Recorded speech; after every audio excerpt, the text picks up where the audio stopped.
ఎంత ఎక్కింది అహంకారం నెత్తికి అంటే మొన్న మీరు చూసిండ్రు ఢిల్లీలో ఇండియా టుడే అని ఒక టీవీ ఆడ చర్చ పెట్టింది.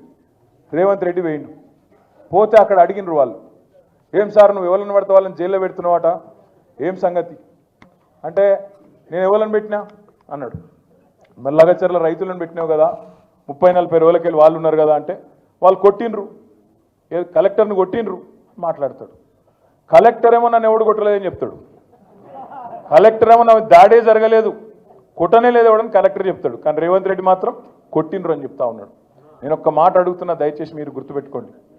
ఒక లగచర్లలో రైతులనే కాదు, ఇలా సోషల్ మీడియాలో పోస్టులు పెట్టే పిల్లలకు ఎస్ఐలు ఫోన్ చేస్తున్నారు, సిఐలు ఫోన్ చేస్తున్నారు, డిఎస్పీలు ఫోన్ చేస్తున్నారు. నేను చెప్పేది కరెక్టేనా? ఫోన్ చేసి బెదిరిస్తున్నారు. ఎందుకు బిడ్డ మీకు లోపల పెడతాం, కేసులు పెడతాం, లోపలేస్తాం అని మాట్లాడుతున్నారు. ఇప్పుడే ప్రవీణ్ గారు చెప్పినట్టు కోస్గిలో మీరు ఇక్కడికి వస్తుంటే, హైదరాబాద్లో మీ పార్టీ ఆఫీస్కు మీరు వస్తుంటే, మీ ఇంటికి మీరు వస్తుంటే ఆడబెట్టి మీ మీద పీడీ యాక్ట్ పెడతాం లోపలేస్తాం అని బెదిరించుడు. దాంతోపాటు ఎల్ఎన్టీ అనేది ఒక పెద్ద కంపెనీ, హైదరాబాద్లో మెట్రో కట్టిరు. ఆయన మొన్న మదినప్పుడు హైదరాబాద్కి వచ్చిండు. వచ్చి ఆయన విలేకరులతో మాట్లాడుకుంటూ ఒక మాట అన్నాడు. ఏమన్నాడు?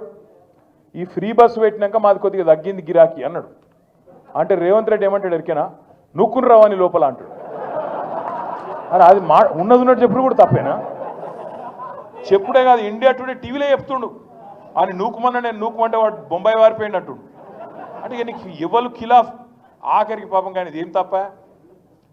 ఇంకా యాక్టరు, సినిమా యాక్టరు, ఈయన పేరు మర్చిపోయాడు. ఆయన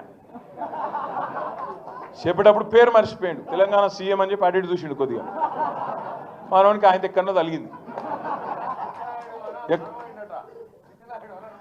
అయితే నేనేమంటున్నా, గింత అన్యాయం అని పేరు మర్చిపోతే జైలు పెడతావు. ఇక గట్ల తయారైండు మన చిట్టినాయుడు.